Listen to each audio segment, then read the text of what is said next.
Hello everyone, this is another episode. Hello everyone, this is another episode.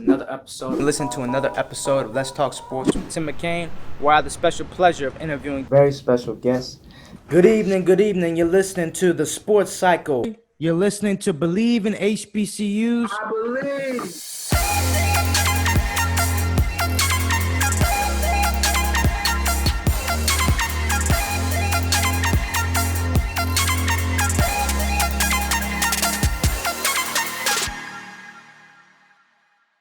Hello everyone. You listen to another episode of Let's Talk Sports with Tim McKain, and I am here with former NFL player, former professional football player, Byron Williams, 13 years in the NFL. He is he's one of the four NFL wide receivers to have 3 100-yard games in 6 games. He's in the record books, and he also has hosted 25 football camps for youth and inspires so many different people today. He's also a part of the NFL Player Association. How you doing today, Byron? I'm doing great. How you doing this morning, Tim? I'm doing good. I'm feeling blessed. I'm feeling blessed. So, Byron, when did you know that football was for you? I think around the fourth grade, I started playing. I um, I was always go to the high school, and the seniors in the high school, they started a football little league, flag football league for the elementary guys, and that's when it all started for me. I was actually started playing for the Green Bay Packers, and then in 1983, I was drafted by the Green Bay Packers out of college. So it was really something that a little boy dreams that came true. You know, it was exciting for me to take football and use it in a platform matter to benefit my livelihood and what I love doing. And God blessed me with some amazing talent. I became really fast, and I was a good basketball player as well as a track guy as well. Okay. So I want to go back to your high school days. So, um, you went Liberty ILO, where you went to school. It was originally a white school that got integrated in 1968. What is it like to be Right. the first player to be inducted into your high school's Hall of Fame? I think it was in 2011, correct?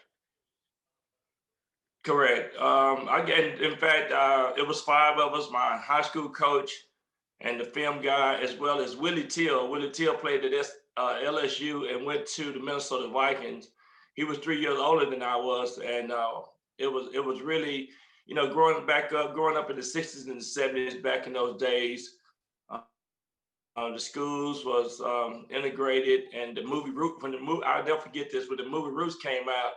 It was like a war because black folks was really feeling the heartfelt of being judged against, growing up. But it was a great time, and but just growing up in those days and becoming a wide receiver and playing safety. I was also a safety. I was the only guy on our football field that stayed on the football field. I played almost every down my senior year.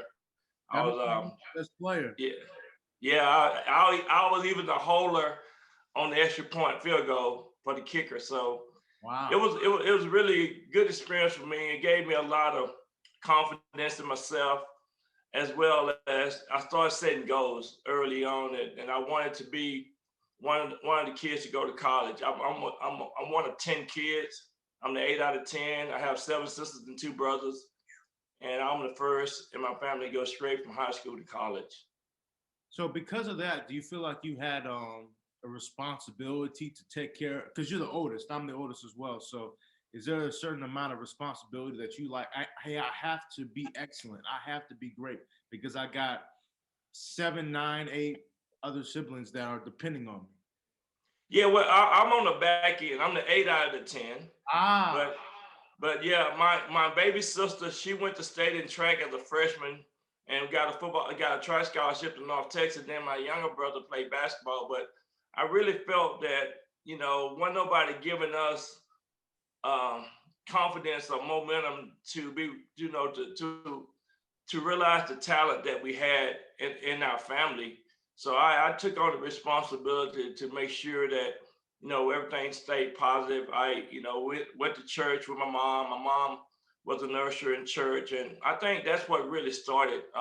When you start seeking knowledge and gaining wisdom, you're able to make better decisions in life. And I was able to do that.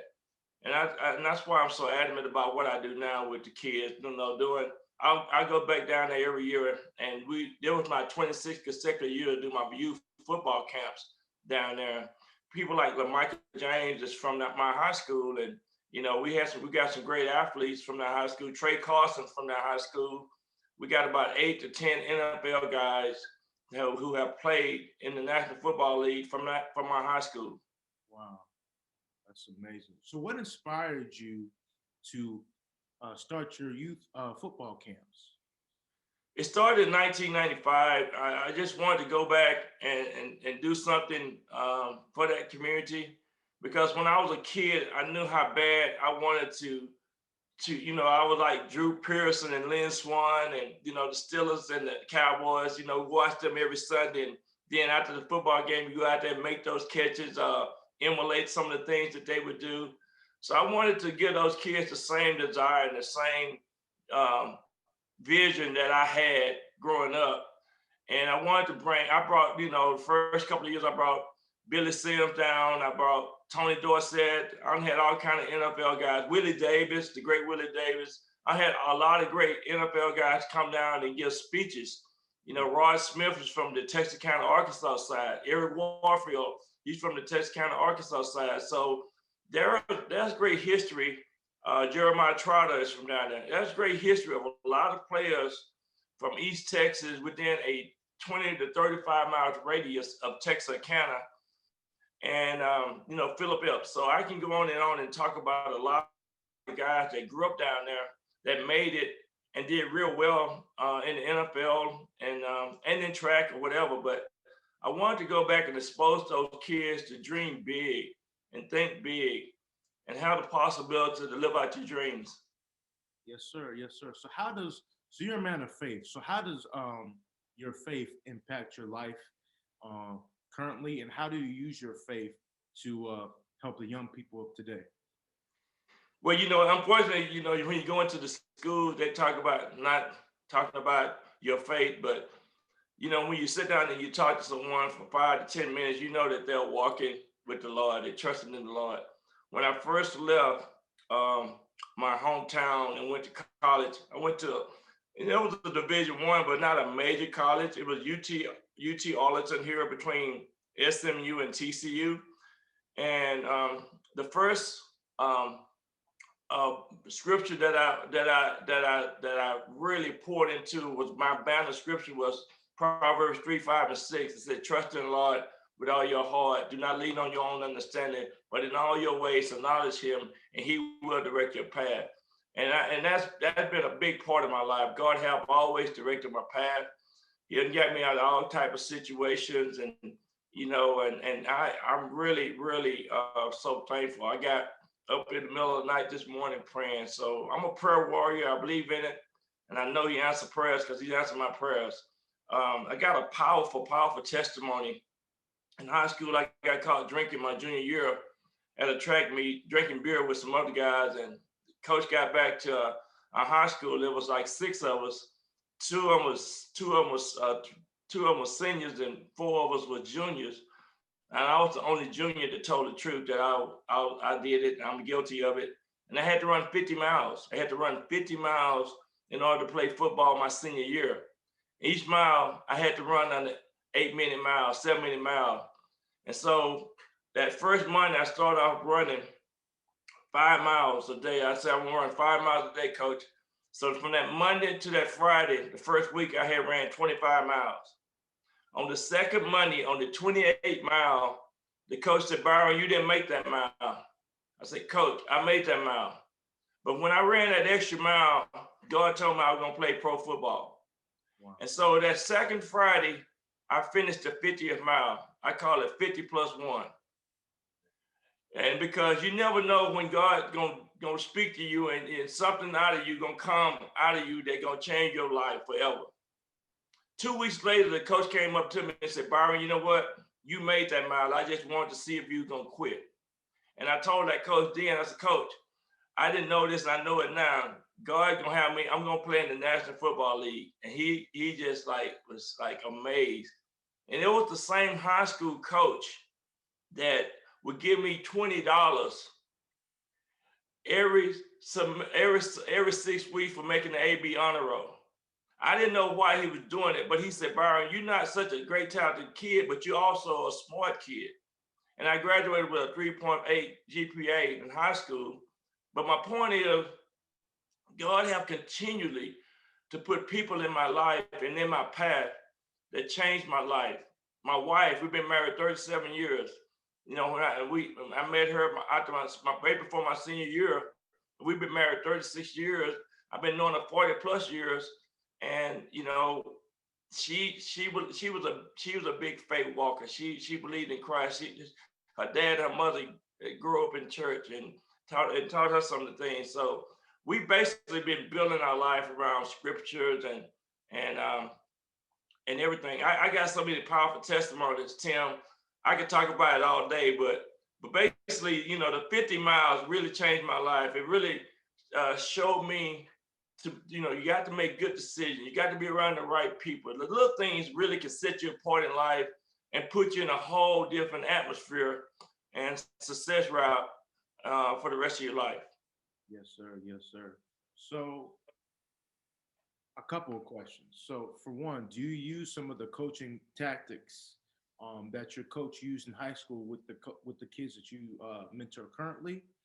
And then also, how does it feel when you have a young person say, because of you, your guidance, you helped change my life? It's amazing that you said that, no doubt. Life go full circle.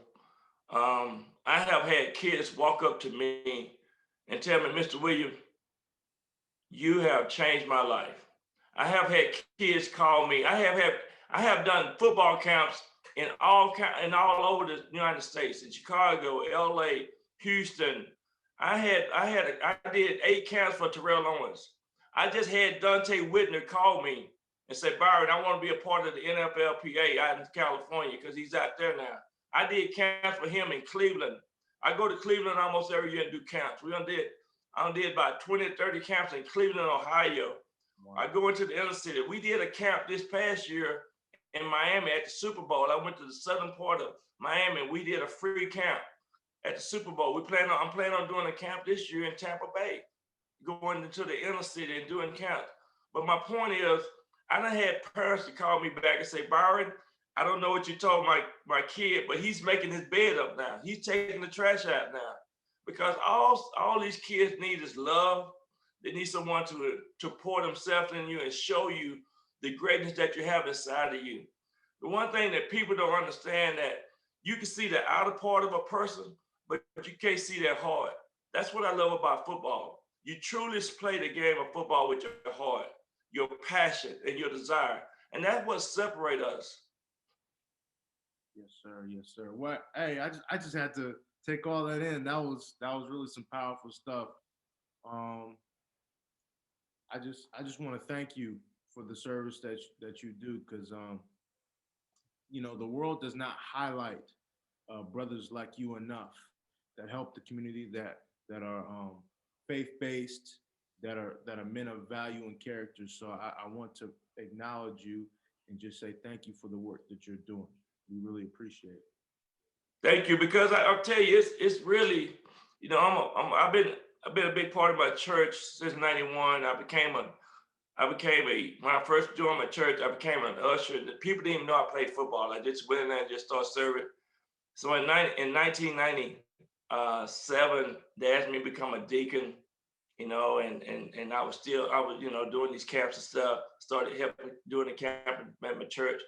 And then in 2003, they asked me to become an elder. So, you know, we got 12 elders, and they pray, and we pray a lot for the body, pray a lot for the congregation, pray a lot for different situations of the country, pray a lot for our leaders. But I have really matured because I've seen the backside of the church as well, the spiritual side, some things that you know, we in the NFL we got a don't list and a don't do list, and so real quickly you find out what those are and how you can align yourself with people as well as um, things to say and how to say things.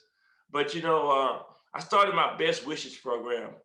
My best wishes program was I went into the schools, um, and I would, you know, just do motivational speaking. And now a coach would come up to me and say, Byron, you know, this kid here is homeless. I said, what? This kid said, and so in the last 5 or 6 years, I've been seeing this dynamic change in society of homeless kids. And so I started the Best Wishes Foundation. I called my website guy up and I said, I want you to Google Best Wishes Foundation. Didn't nobody have it. The two most powerful words that people Google is best wishes. So I got him to get best wishes. So I got best wishes foundation.com and bestwishesfoundation.org. I own that right now. So I started my Best Wishes Foundation and I started doing stuff, little stuff for kids that's homeless. Because at the end of the day, when they leave school, they got to go back to the shelters. And if they don't go back to the shelter in time, they don't get a certain spot in those shelters. And it's hard on these kids to go to school. And then kids find out that they are homeless. It's a lot of peer pressure in that. So I'm right now getting ready to develop something for these kids in this gap that's been affected by homelessness. So that's been a passion of mine. That's one of the things that I asking God to do and see if we can see if we can come in and make a difference in these children, because what you learn and what you your knowledge, you know, Proverbs talk about get what? Get wisdom, get knowledge. And these things, once you get it, you have a clear understanding of making decisions, making choices, and doing the right thing, and utilizing what God has given you. I call it tag. Each one of us is tagged, Tim. The T stands for talent. The A stands for abilities. The G stands for gifts. And the S is success. So when you put all that together, you put your talent, your abilities, your gifts, you'll be looking at success because we're tagged. Each one of us tagged. Each one of us has something different and unique about us. I don't care what nobody say. So when I go into the school and I share this with these kids, I tell them, I don't know what it is. For me, it was my speed. I didn't catch a whole lot of passes going into the draft. You know, I only caught 26 passes. I broke my ankle the 10th game of the year, and I still got drafted by Green Bay. I say that's something about that. You know, if you could conquer your trials and tribulations, and then I come and look back and assess it, that's amazing. Last night I looked up. I said in 1920 the NFL got started. In 1922, when they changed the name to the National Football League, it is. And then when I saw that post a couple of days ago about only 4 receivers have caught 300 plus yards receiving in the first 6 games that they played in the National Football League, and I'm the first guy to do that in 1983. History. And then in 2011, Julio Jones did it. And then in 2015, Amari Cooper did it. And just this year, Justin Jefferson just did it with the Vikings. I'm one of 4 people. I said, God, you just still amaze me on how you reveal truth and how you reveal knowledge and history. And that's what it's all about, Tim. Like what you're doing right now, you're reaching the platform on the gift that God has given you to be a sports reporter. And God gonna elevate that to the utmost. And that's what I like about living your dream out. Wow, that's amazing. That's amazing. I want to end it right there. I was going to ask some more questions, but what you're saying is just too powerful. We could almost end it right there. But my last question to you is, how can people find more information on your organizations? How can they donate? How can they help in any kind of way? Well, we setting all that up. I'm in the middle of transitioning. I own football mini camps. I used to do Terrell Owens football mini camps, our own football mini camps. We were doing those camps over 20 some years. And so the Best Wishes program, I'm trying to see how I can tap it all together. But I have Twitter, which is at Byron Williams. I'm on Facebook. I got a couple of kids I've mentored. They do my Twitter. They love posting stuff. My nephew yesterday signed with Texas Tech. He's 6'7", 320. He decommitted for SMU, but he's going out to Texas Tech. His father named Cedric Jackson. He played in the NFL a couple of years with Barry Sanders, running back. They went to TCU. But yeah, I'm out there. You can Google me, but right now I'm also overseeing 4 NFL chapters. I'm overseeing this Dallas chapter, the Houston chapter, the Denver chapter, and the San Diego chapter. And what we do is we help players that transition from the NFL to the retirement side, but we also got a lot of NFL players that live in these cities that we try to connect to and make sure that they understand the benefits that the NFL have, the things that they, the healthcare initiative, the financial initiative, the degree completion program or the master program that the NFL have. And so what we do, we always bring information forth about things that they can take advantage of. I had a special guy call me last night, Ed 2000 Jones, wanted me to check out and give him a doctor, that he can go and see here in Dallas. So I love what I do. It's so much fun because God have ordained my and directed my path and my steps. So that's what it's all about, Tim. That's kind of, I can tell you on and on some more stories, but it's just a good life. I really appreciate you reaching out to me and giving me this platform to express myself, but also, the true blessing that you have and the great talent that you have. It's just going to be amazing to see you successful down the road.